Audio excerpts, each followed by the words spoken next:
Allah tegakkan, hukum Allah tegakkan. Allahu Akbar, Allahu Akbar, Allahu Akbar.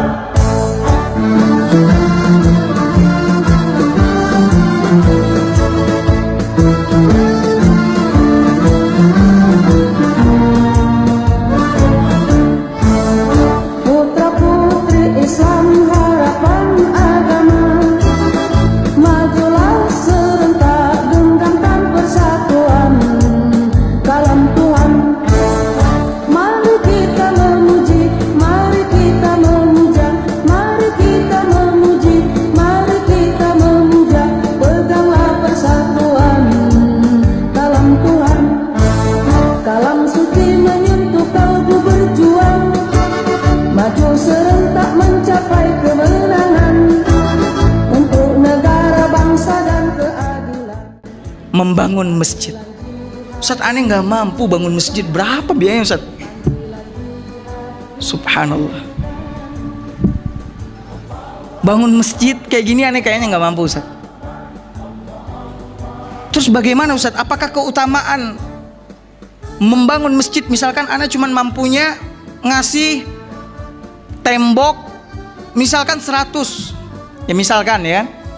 Apa keutamaan membangun masjid ini dapat sama aneh Ustaz? Jawabannya dapat.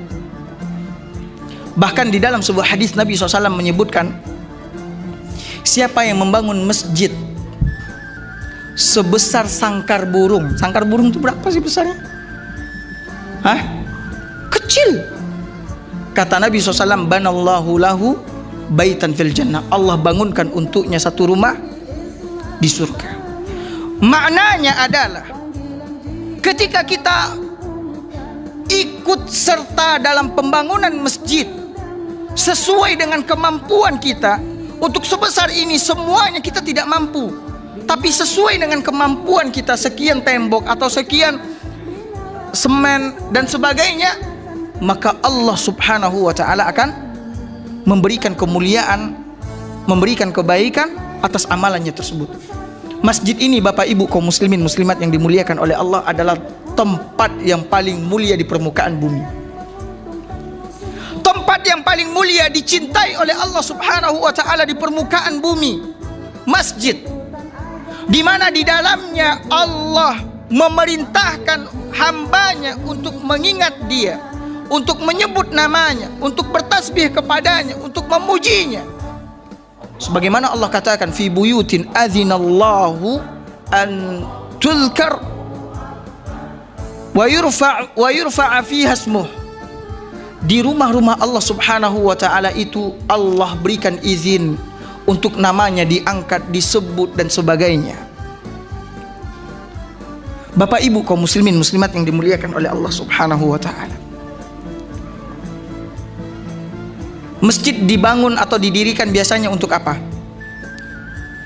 Sholat, kemudian ngaji, ya kan? Kemudian zikir, kemudian tempat berkumpulnya kaum muslimin untuk menyelesaikan permasalahan dan sebagainya.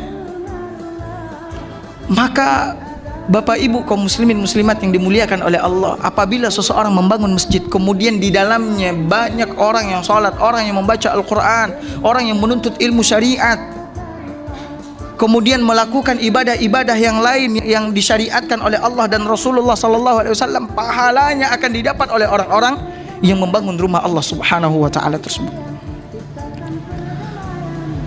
Semuanya, selagi ada orang sholat, selagi ada orang yang membaca Al-Quran, orang yang berzikir, pahalanya akan terus mengalir kepadanya walaupun dia telah meninggal. Walaupun dia telah meninggal. Maka oleh karena itu Bapak Ibu kaum muslimin muslimat yang dimuliakan oleh Allah, jangan halangi diri Anda untuk ikut serta dalam pembangunan Allah Subhanahu wa ta'ala semampunya. Karena orang yang membangun rumah Allah Subhanahu wa ta'ala, Allah bangunkan untuknya rumah di surga. Syaratnya ia batagi bihi wajah Allah. Ketika dia membangun rumah Allah itu, dia mencari keridhaan Allah Subhanahu wa ta'ala, tidak untuk dipamerkan, tuh yang bangun masjid tuh aneh tuh. Tuh masjid aneh tuh, kaum muslimin masyarakat sini mah sholat di masjid aneh. Bukan untuk itu.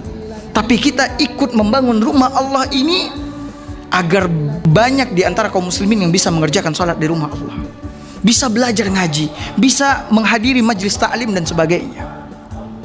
Maka oleh karena itu Bapak Ibu kaum muslimin muslimat yang dimuliakan oleh Allah, setiap ada kesempatan semampunya berikan 5.000, 10.000 semampunya.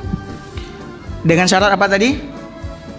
Ikhlas karena Allah Subhanahu wa ta'ala.